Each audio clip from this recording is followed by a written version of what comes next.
Hi there, friends. I'm Matt, and I'm obsessed with finding my reason for being born. This is me sharing my journey along the way, along with the lessons that I learned with whomever wants to join.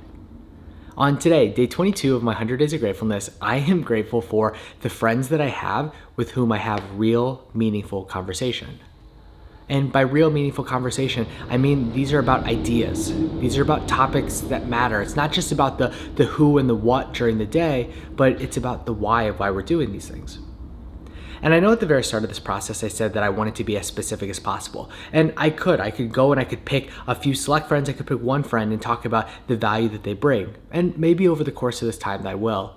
But today, maybe it's even less so about the people itself, right? The specificity is more so about the conversations that we're able to have. Because what I found is that over these last few months, having more of these conversations that are about ideas, that are about whys, that are about our reason for doing things, I leave more often than not feeling actually more energized at the end of the call or the end of the conversation than I was at the very beginning. Which to me at least seems a little bit counterintuitive. A lot of the time before, whenever I'm conversing with different people, by the end of it, I feel drained because I'm giving so much of myself in the conversation, as I'm sure the other person is as well. And granted, there is a certain factor, right? Each of us are somewhere along this spectrum of being introverted versus extroverted, right? Somewhere in between, and maybe it also changes in the context.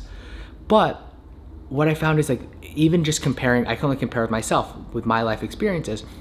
And when I talk about gossip or when I talk about other people or just like the surface level sorts of events, I leave those feeling so much more drained than whenever there's hope. There's thoughts as to what is possible for us to be able to do with our lives, what is possible for us to be able to accomplish. And accomplish not just for us, especially whenever it's accomplishing these bigger ideas, these bigger goals, these bigger aspirations.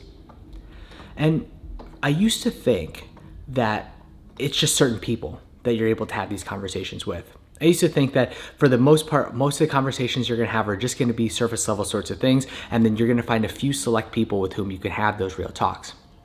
But I don't actually think that that's true now. And one of the things that I've been working to do over the last few months, over the last year, especially due to COVID, is just connecting more with friends. And some of these are friends that I've not talked to in years before reaching out. And what I found is that it's actually the opposite of what I thought before. It's actually more people are willing to engage on those deeper topics. Sometimes it's just about introducing. Sometimes it's about breaking that norm because we're so used to just having conversations that are purely based on, hey, one person goes along and they're going to say what's happening in their life. The other person's going to say what happening in their life. You try to have it as even as possible, and that's the allotment of time. But I think that if we ask the right questions, if we're truly curious, and if we go in with this idea where we want to engage about something deeper, where we walk away not just knowing the what about the person, not just knowing about them, but truly knowing them, more often than not, the other person on the other side is willing to engage. And maybe it's not even they're willing to engage, they're craving that engagement. So that's definitely a series that I think I want to put together of, hey, how can we have better conversations based on my personal experience and also based on different resources of reading and such. But today, for the purposes of this, I'm simply grateful for those conversations, those ones that give me another purpose of getting out of bed.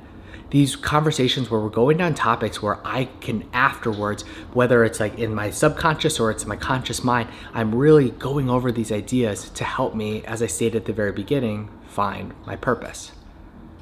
And I hope that it does the same for my conversation partners as well.